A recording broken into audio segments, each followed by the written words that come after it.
Suspense. And the producer of radio's outstanding theater of thrills, the master of mystery and adventure, William N. Robeson. The word license has two meanings. The first is familiar to all of us. Official permission, as in marriage license, liquor license, driving license. The second definition, paradoxically, means almost the opposite. Freedom from rules. We concern ourselves here with an esoteric aspect of this definition, namely dramatic license. In the forthcoming story, we have deviated somewhat from the facts and altered California topography ever so slightly in the interest of suspense. To the residents of San Bernardino, who may grumble, it couldn't happen that way, all we can say is, aren't you glad? Listen then as Mr. William Bishop stars in Ride Down Cajon, which begins in just a moment. Welcome, William Bendix. Nobody can act up to par with a nasty cold. I check my cold distress the fast way, with 4-way cold tablets. Yes, tests of 4 leading cold tablets proved 4-way fastest acting of all. Amazing 4-way starts in minutes to relieve aches, pains, headache, reduce fever, calm upset stomach, also overcomes irregularity. 4-way's the fast way to relieve those cold miseries. Then you feel better quickly. 4-way cold tablets, only 29 and 59 cents. Here's a word about another fine product of Grove Laboratories. Had dandruff for years? Now get rid of it in 3 minutes with Fitch Dandruff Remover Shampoo. 3 minutes with Fitch regularly is guaranteed to keep unsightly dandruff away forever. Apply Fitch before wetting hair. Rub in 1 minute. Add water. Lather 1 minute. Then rinse 1 minute. Every trace of dandruff goes down the drain. 3 minutes with Fitch. Embarrassing dandruff's gone. Fitch can also leave hair up to 35% brighter. Get Fitch Dandruff Remover Shampoo today. And now, Ride Down Cajon, starring Mr. William Bishop. A tale well calculated to keep you in suspense.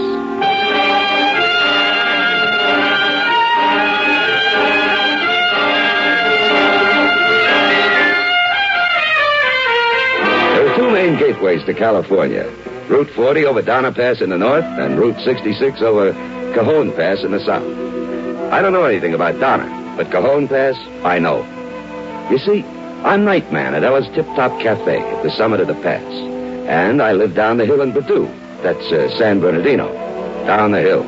You drop 3,000 feet and 20 miles on a 4-lane divided highway that's so well designed drivers hit it like it was the Indianapolis Speedway. Which is okay. If your wheels are working okay. If they're not, you can get killed on Cajon. Fast. By all rights, I should have been the other night. And I just went along for the ride. It was around about 2 a.m. and I was waiting for my relief man when Phil dropped in for a cup of coffee. Phil rides the pass for the highway patrol. He also is my brother-in-law-to-be, seeing he's married to my girlfriend's sister. Don't forget, Andy, we're supposed to take the girls to the beach tomorrow afternoon. Don't worry, Joni's reminded me at least twice a day all week long. What time you want to get started? I'll be over as soon as I can get my car out of the garage. They promised it before noon. Oh, that's right. I forgot your car's tied up. How are you getting down the hill tonight? What do you care? You wouldn't give me a lift. Well, you know I can't. Regulations. Now, you might break a regulation or two. You're practically my brother-in-law. Andy, my boy, the only way you can ride that patrol car is to break the California Vehicle Code. Then I'll be glad to give you a lift. To jail. Thanks a lot. I'll hitch a ride. Much action on the pass tonight? No, it's been pretty quiet. A couple of drunks, 2 or 3 speeders, no blood. That's good. That's the way I like it. Hiya, Phil. Oh, hi, Dave. How you doing, Andy? Okay, Dave. Hey, where'd you blow in from? Yeah, Colorado. And I could eat a horse. Fresh out. How about a cow, medium well? I'll buy it. And a side of fried eggs. And a gallon of coffee. Coming right up. Andy's car's in the shop, Dave. He's looking for a ride down the hill tonight. Can you fix him up? Well, sure. Why not? Here's a starter on that gallon of coffee. No. Dave will give you a ride down the hill, Andy. Crazy. Providing you're ready by the time I finish eating. Well, sure. I'm off in 20 minutes. Hey, Dave. What? Whatever you're carrying in that rig, it's leaking. Yeah, I know. Ice water. Ice water? You carrying a load of ice? No. Chickens. Chickens? All the way from Colorado? Sure. Where do you think the Los Angeles housewife gets her fresh-killed spring chickens? Colorado, Louisiana, Mississippi? No kidding. Sure. 10, 11 days from the axe to the dinner table. Aren't they a little spoiled by that time? No, they're okay to eat. They may have lost a vitamin or two on the way. Well, it's time to head down the pass. I gotta check in at the weighing station. Don't be too late tomorrow, Andy. Don't worry. I'll be there around noon. Take it easy, Phil. Yep. Never take it.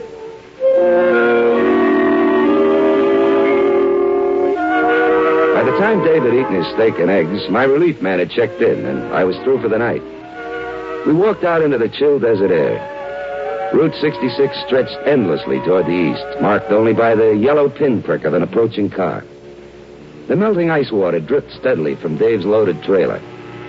He walked slowly around the rig, as he always did before he started her up, checking the connections with the tractor, the running lights, taking in every detail, seeing things only an expert can see.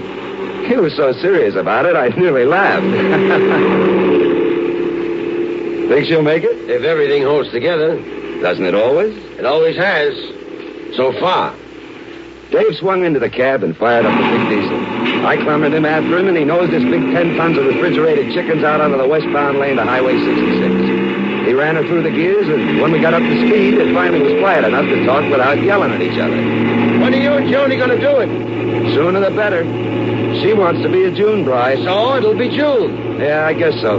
Where are you going on your honeymoon? Joni's talking about Frisco, so I guess that's where it'll be. Boy, she's got you roped and hog-tied already. Joni and me, we talk everything over first and come to an agreement so there won't be any arguments. So long as it's the way Joni wants it? Maybe it looks that way to you, but it isn't that way. I know. Margie and me had the same kind of talks.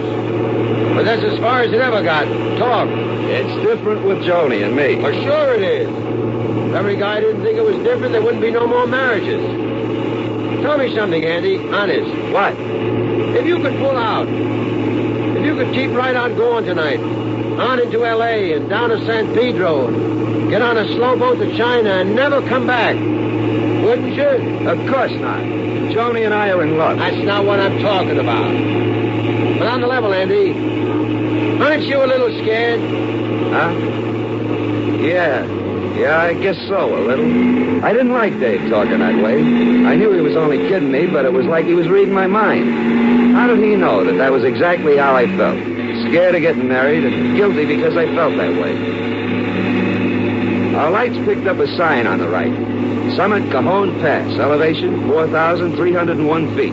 This is the spot where the truck jockeys downshift so they can ride down the pass on compression and take the load off their brakes. Dave threw out his clutch, shifted to neutral, tramped on the brake pedal, and it went right down to the floorboard. He tried it again, and again. Nothing. No brakes. What are you going to do? Try to get her to gear. No go. I can't get the gears to mesh. Grab that horn, pull over your head, and keep her going. Okay. It don't work, Dave. Oh, I forgot it's an air horn. We got air brakes. We got no air pressure for the brakes. We got none for the horn. What do we do now? Hang on and ride. We're loaded good and heavy. That'll make us roll faster. Maybe it'll keep us from tipping over. What's this handle? The spotlight? Yeah, on the roof. Turn it on. Want me to work it? Won't hurt any. Play it back and forth. Maybe you'll get the road clear for us. We were picking up speed all the time since we nosed over the top of the pass. We went into that first big wide curve below the summit like a Maserati at Sebring. Tight on the left, then drifting across both lanes to the outside fence and back to the right. Coming out better than 70 miles an hour. Fangio couldn't have done better than Dave did on that one. But what about the next one? And the ones after that? Tighter turns, not so well banked. And the traffic. There was bound to be traffic. After we got out of that curve, I could see the car way down the road. I kept it in the beam of my spotlight, flicking it back and forth. And in no time, we were up on it. Dave pulled one hand off the wheel to the electric horn button. But he didn't hold it long because he needed both hands to keep the truck on the road. The guy in the car must have got that message because he pulled way over on the shoulder. We made it past him just before we went into the next curve.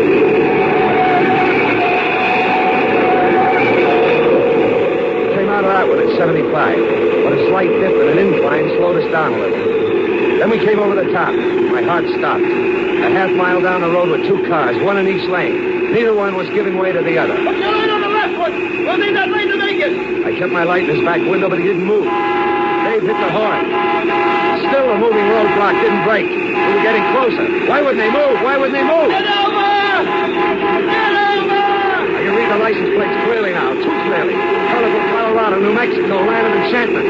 Why didn't they move? The distance was closing. 20 yards, 15, 10. Why don't they move? 5 yards now. Get over! Get over!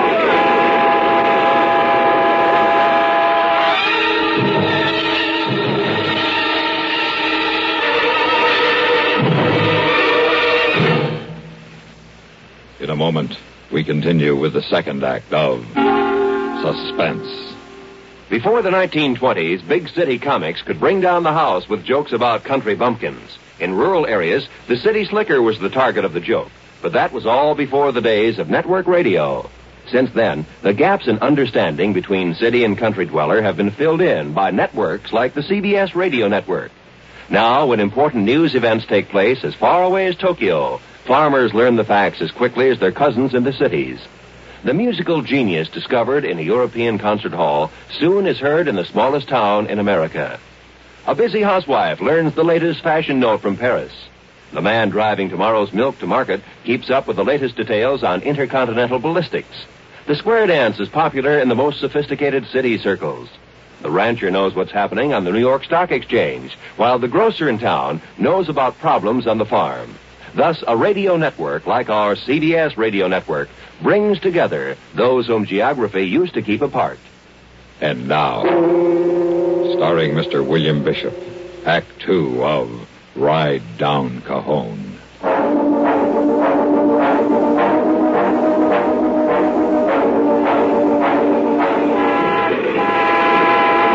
Not more than 4 feet from him when colorful Colorado got the idea. With a gust of black smoke from his tailpipe, he pulled ahead of New Mexico, land of enchantment, and we barreled by with nothing to spare. It's like a bad dream, like one of those dreams of falling, or flying an aeroplane between skyscrapers, or riding down Cajon Pass in a runaway truck. I knew that next curve. Just last week, I stopped there to see what was left of a truck that had gone through the guardrail. The truck half the size of ours. There was nothing to do, nothing. Hold your breath, shut your eyes, and pray if you remember how.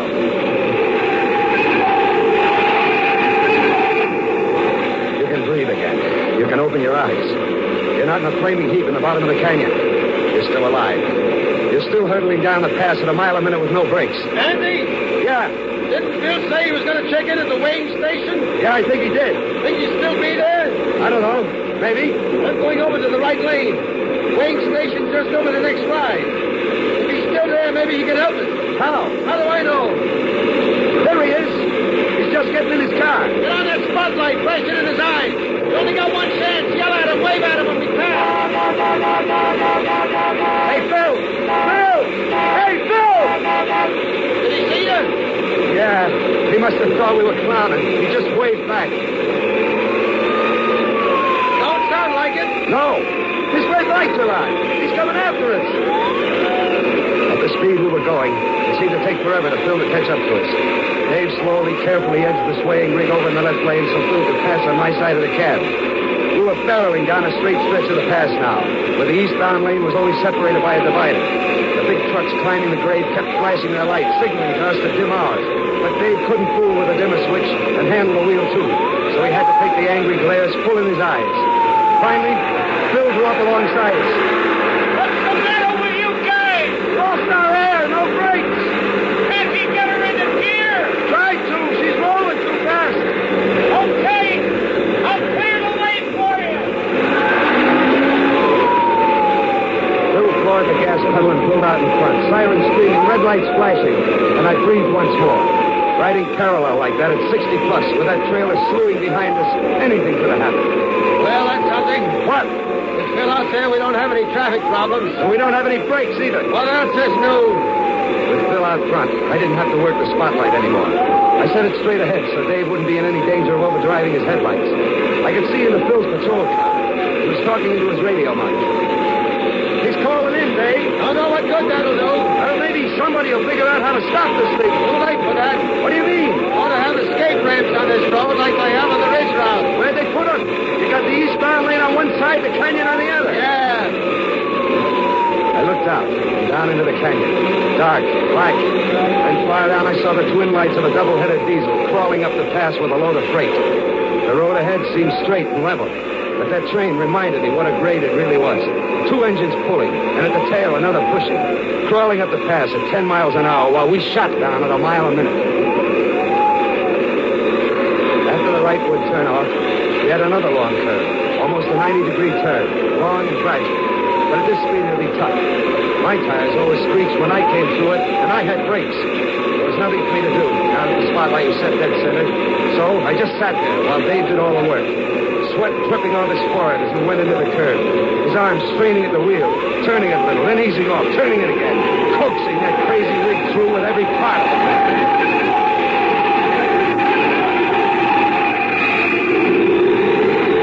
Came out of that, almost at right angles to the road. The trailer in the right lane, the tractor in the left. But we came out of it. But best of all, there was a little grade ahead of us that slowed us down. And then beyond, the road was straight for a long, long time.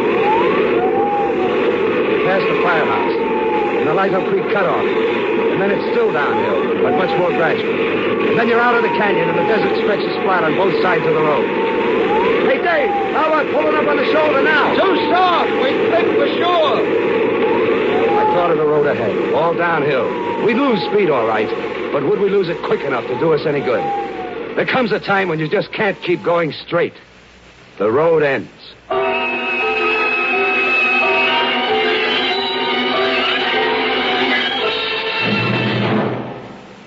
In a moment, we continue with the third act of Suspense. Doodle you know about the little white chablet in the little green pocket roll? Just a-waiting for the moment when you need 'em to bring your acid indigestion under control. Tums are the little white chablets in the little green pocket roll. Tums for the tummy, Tums. Bring relief quicker than you'd ever guess. Best for any kind of acid distress. Keep 'em handy in the pocket roll. Keep your tummy under Tums control. Tums are fast, effective, and safe. Tums relieve the discomfort of acid indigestion quickly with no danger of acid rebound, sometimes caused by harsh alkalizers. Always carry Tums, 10 cents. 3-roll pack a quarter. New Tums 6-roll pack with free metal carrier, 49 cents. And now, starring Mr. William Bishop, Act 3 of Ride Down Cajon.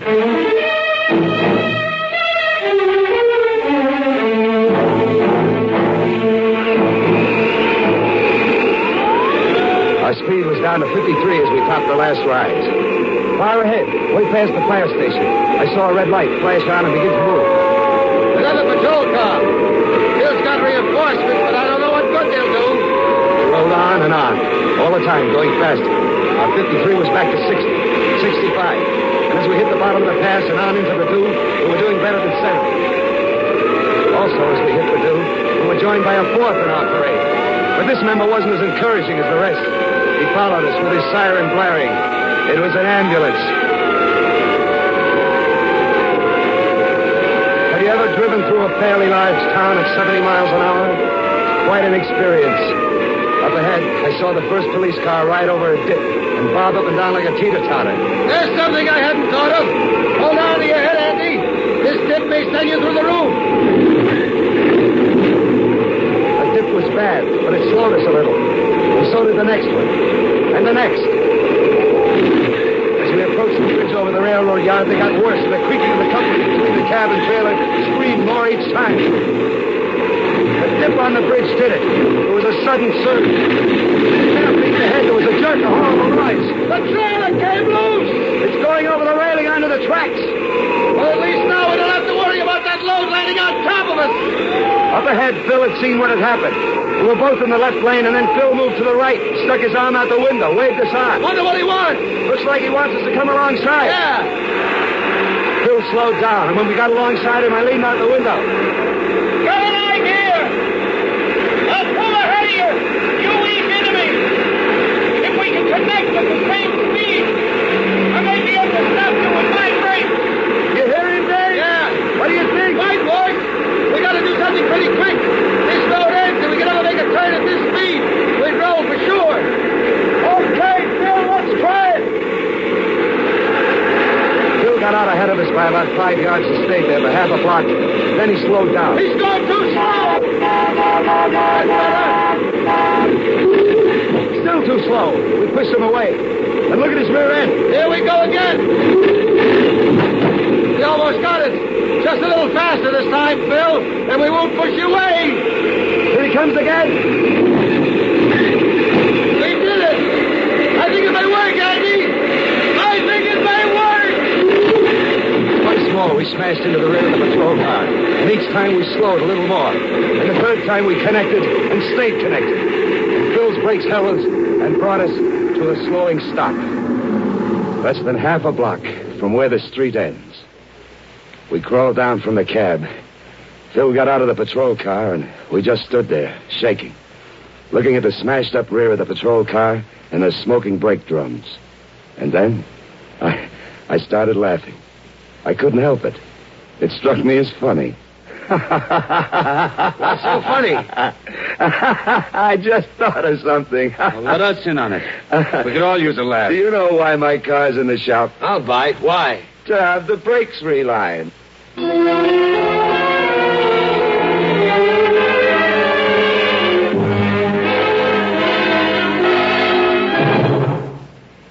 Suspense, in which William Bishop starred in William N. Robeson's production of Ride Down Cajon, written by John Mahler and adapted for Suspense by Mr. Robeson and Mr. Mahler.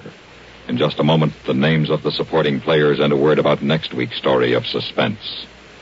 Two of the world's most renowned names in news reporting, Edward R. Murrow and Lowell Thomas, are both heard each weekday on CBS Radio. This is no accident, but the result of a consistent policy of bringing you highest experience and authority in news gathering and news reporting. Monday through Friday, listen to the man whose voice never wavered in the London Blitz, whose word in war and peace has always been accepted as the word, Edward R. Murrow. Mr. Murrow's is a very special authority born of year on year of keen intelligence presenting all sides of the news. Each weekday evening, too, most of these same stations bring you Lowell Thomas and the news. A session with Mr. Thomas is like a visit to exotic, far-off places. This is because Lowell Thomas has seen what he describes, and because of his special knack for dramatizing the human elements of news from far and near. CBS Radio is privileged to enjoy the services of both of these veteran newsmen, but it is no accident that both Lowell Thomas and Edward R. Murrow report on CBS Radio.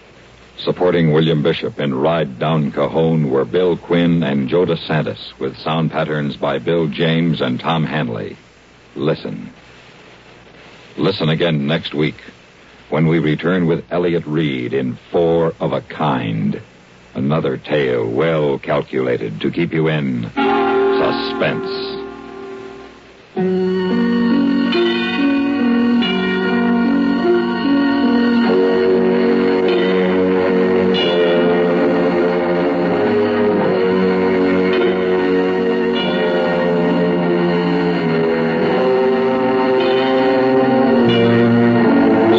For an analysis of the news, which follows immediately on the CBS Radio Network.